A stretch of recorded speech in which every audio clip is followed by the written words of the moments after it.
Copie du testament de Nephtali qu'il établit au moment de son départ, dans la 130e année de sa vie. Ses fils, une fois rassemblés, le 7e mois, le 1er jour du mois, il leur offrit un banquet. Le lendemain matin, après s'être réveillé, il leur dit « Je vais mourir ». Mais ils ne le crurent pas. Après avoir loué Yahwa, il fut fortifié et dit « Après le banquet d'hier, je me meurs. » Et il se mit à parler à ses fils. « Écoutez mes enfants, fils de Nephtali, écoutez les paroles de votre père. Je fus mis au monde par Bala, comme Rachel avait agi par ruse et avait laissé sa place auprès de Jacob à Bala, celle-ci ayant conçu, m'enfanta sur les genoux de Rachel, et c'est pourquoi elle me donna le nom de Nephtali. Rachel m'aimait beaucoup, car j'avais été mis au monde sur ses genoux. Quand j'étais encore un petit enfant, elle me couvrit de baisers en disant « Elohim veuille me donner ton frère, mais un frère qui soit issu de mon sein et qui te ressemble. » Voilà pourquoi Joseph me ressemblait en tout point, selon les prières de Rachel. Mais ma mère était Bala, la fille de Rothéus, le frère de Déborah, la nourrice de Rebecca qui était née le même jour que Rachel. Quant à Rothéus, il était de la race d'Abraham, pieux, homme libre et de bonne famille. Fait prisonnier, il fut acheté par Laban. Celui-ci lui donna pour femme sa servante, Euna. Elle mit au monde une fille et lui donna le nom de Zelpha, d'après le nom de la ville où il avait été fait prisonnier. Puis elle mit au monde Bala et déclara « Ma fille recherche la nouveauté », car, à peine née, elle saisissait le sein et se hâtait de téter. Comme j'avais le pied aussi léger qu'une biche, mon père me choisit pour porter toute espèce de message et il me bénit comme une biche. Car de même que le potier connaît la capacité d'un vase qu'il veut faire et prend de l'argile en proportion, de même Yahwa fait le corps sur le modèle de l'esprit et attribue l'esprit en fonction du corps. Il n'y a pas entre l'un et l'autre une différence d'un tiers de cheveux, car toute la création a été faite avec le poids, la mesure et la règle. De même que le potier connaît l'usage et la capacité de chaque récipient, de même Yahwa connaît le corps, sait jusqu'où il persévère dans le bien et quand il se met au mal. Car il n'est aucune créature ou aucune pensée que Yahwa ne connaisse. Il a en effet créé tout homme à son image. Telle est sa force, tel est son travail, tel est son œil, tel est son sommeil, telle est son âme, telle est sa parole, que ce soit dans la loi de Yahwa ou dans la loi de Béliar. De même qu'il y a une séparation entre la lumière et les ténèbres, la vue et l'ouïe, de même il y a une séparation entre un homme et un autre, entre une femme et une autre. Il est impossible de dire qu'un homme est semblable à un autre pour ce qui est du visage ou de l'esprit. Car Elohim a fait ce qui est bon dans l'ordre.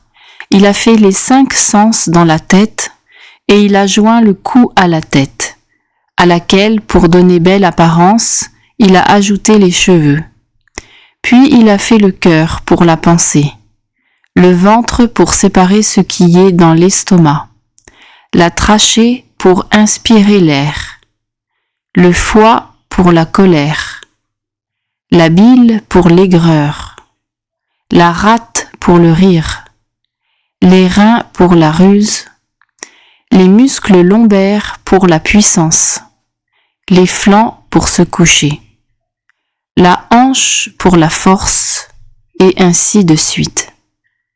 Ainsi donc, mes enfants, que tous vos travaux soient faits avec ordre, pour le bien, dans la crainte d'Élohim. Ne faites rien en désordre, par négligence, ni en dehors du moment fixé. Si tu dis à l'œil d'écouter, il en est incapable. De même, dans les ténèbres, vous ne pouvez faire les œuvres de lumière.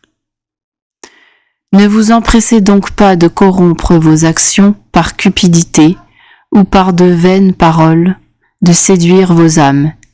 Mais c'est en gardant le silence dans la pureté du cœur que vous comprendrez comment saisir la volonté d'Élohim et rejeter la volonté de Béliar. Le soleil, la lune et les étoiles ne changent pas leur ordre. De même, vous non plus, ne changez pas la loi d'Élohim par le désordre de vos actions.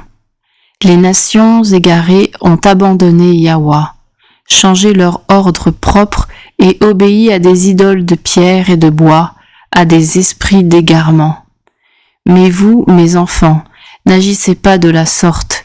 Reconnaissez dans le firmament, la terre, la mer, et dans toutes ses œuvres, Yahweh qui a fait l'univers, pour ne pas devenir comme Sodome, qui a changé son ordre naturel. De même, les veilleurs, eux aussi, ont changé leur ordre naturel, eux que Yahweh a maudits lors du déluge et à cause de qui il a rendu la terre inhabitée et inculte. Je vous dis cela, mes enfants, car j'ai lu dans le livre d'Enoch que vous aussi, vous vous éloignerez de Yahweh en marchant selon toute l'iniquité des nations et que vous commettrez tous les crimes de Sodome. Yahweh amènera sur vous la captivité. Vous serez asservis à vos ennemis et vous serez soumis à toutes sortes de mauvais traitements et d'afflictions jusqu'à ce que Yahweh vous fasse tous périr. Quand vous ne serez plus qu'un petit reste, vous vous convertirez, vous reconnaîtrez Yahweh, votre Elohim, et il vous renverra dans votre pays selon son abondante miséricorde. Lorsqu'ils seront revenus dans le pays de leur père, ils oublieront de nouveau Yahweh et commettront l'impiété. Yahweh les dispersera sur toute la face de la terre, jusqu'à ce que vienne la miséricorde de Yahweh, un homme pratiquant la justice et pratiquant la pitié envers tous ceux qui sont loin et ceux qui sont près. Dans la 40e année de ma vie, j'eus une vision sur le mont des Oliviers, à l'est de Jérusalem. Le soleil et la lune s'étaient arrêtés. Et voici, Isaac, le père de mon père, nous dit « Courez et saisissez-les, chacun comme vous le pourrez. Le soleil et la lune seront à qui les prendra. » Nous nous élançâmes tous ensemble. Lévi saisit le soleil, Judas fut le premier à prendre la lune, et tous deux s'élevèrent avec ses astres. Quand Lévi fut devenu comme le soleil, un jeune homme lui donna 12 rameaux de palmier. Judas devint brillant comme la lune, et il avait sous ses pieds 12 rayons. S'élançant l'un et l'autre, Lévi et Judas les saisirent. Et voici, un taureau apparut sur la terre, avec 2 grandes cornes et des ailes d'aigle sur le dos. Nous voulûmes le prendre sans y réussir, mais Joseph survint, s'en empara, et s'éleva avec lui vers les hauteurs. J'eus une vision. J'étais en effet dans les jardins. Une écriture sainte nous apparut. Elle disait « Les Assyriens, les Mèdes, les Perses, les Chaldéens, les Syriens recevront en héritage les 12 tribus captives d'Israël. » 7 jours plus tard, j'eus de nouveau une vision. Mon père Jacob se tenait au bord de la mer de Yamnia, et nous étions avec lui. Et voici, vint un navire qui faisait voile sans matelot ni capitaine, plein de poissons salés. Il était inscrit sur le navire, navire de Jacob. Notre père nous dit, « Allons, montons dans notre navire. Au moment même où nous entrions, il y eut une violente tempête et une terrible bourrasque. Mon père, qui tenait la barre du gouvernail, est séparé de nous. Quant à nous, ballottés par la tempête, nous fûmes emportés sur la mer. Le navire fut rempli par les eaux, déchiré par les lames jusqu'à en être brisé. Joseph s'échappa sur un canot, et nous fûmes séparés sur 10 planches, Lévi et Judas restant ensemble. Nous fûmes tous dispersés aux extrémités de la terre. Mais Lévi, ceint d'un sac, pria Yahweh. Quand la tempête se fut apaisée, le bâtiment toucha terre sans encombre. Et voici, notre Père vint, et nous nous réjouîmes tous d'un seul cœur. Je racontai ces 2 rêves à mon père, et il me dit, « Il faut que ces choses s'accomplissent en leur temps, quand Israël aura beaucoup souffert. » Alors mon père me dit, « J'ai la ferme assurance que Joseph vit, car je vois toujours que Yahweh le compte parmi nous. » Et il dit en pleurant, « Hélas, Joseph, mon enfant, tu vis et je ne t'aperçois pas, et toi, tu ne vois pas Jacob qui t'a engendré. » Il me fit aussi pleurer en disant ces mots, et je brûlai dans mes entrailles de désir de lui annoncer que Joseph avait été vendu, mais j'avais peur de mes frères. Et voici, mes enfants, je vous ai montré les derniers temps, car tout cela arrivera en Israël. Quant à vous, ordonnez à vos enfants d'être unis à Lévi et à Juda, car par Juda se lèvera le salut pour Israël, et en lui Jacob sera béni. Par son sceptre, Elohim apparaîtra, habitant parmi les hommes sur la terre, pour sauver la race d'Israël, et rassembler les justes d'entre les nations. Si donc, vous aussi, vous travaillez à faire le bien, les hommes et les anges vous béniront. Elohim sera honoré grâce à vous parmi les nations. Le diable fuira loin de vous. Les bêtes sauvages vous craindront. Yahweh vous aimera, et les anges s'attacheront à vous.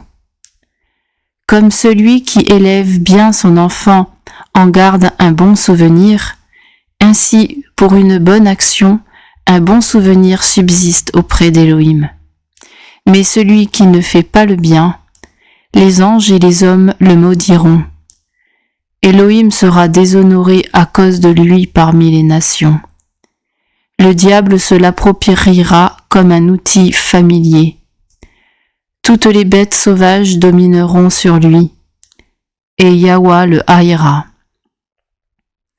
Car les commandements de la loi ont un double aspect, et ils doivent être accomplis avec un certain savoir-faire. Car il y a un temps pour s'unir à sa femme, et un temps de continence réservé à la prière. Ce sont là 2 commandements, mais s'ils ne sont pas accomplis dans l'ordre qui est le leur, ils sont une occasion de péché. Devenez donc des sages en Elohim, mes enfants, des hommes prudents, qui connaissent l'ordre de ses commandements et les lois de toutes choses, pour que Yahweh vous aime. Quand il leur eut fait beaucoup de recommandations semblables, il les pria de transporter ses ossements à Hébron et de l'ensevelir avec ses pères. Quand il eut mangé et bu d'un cœur joyeux, il dissimula son visage et mourut. Ses fils firent tout ce que leur avait ordonné Nephtali, leur père.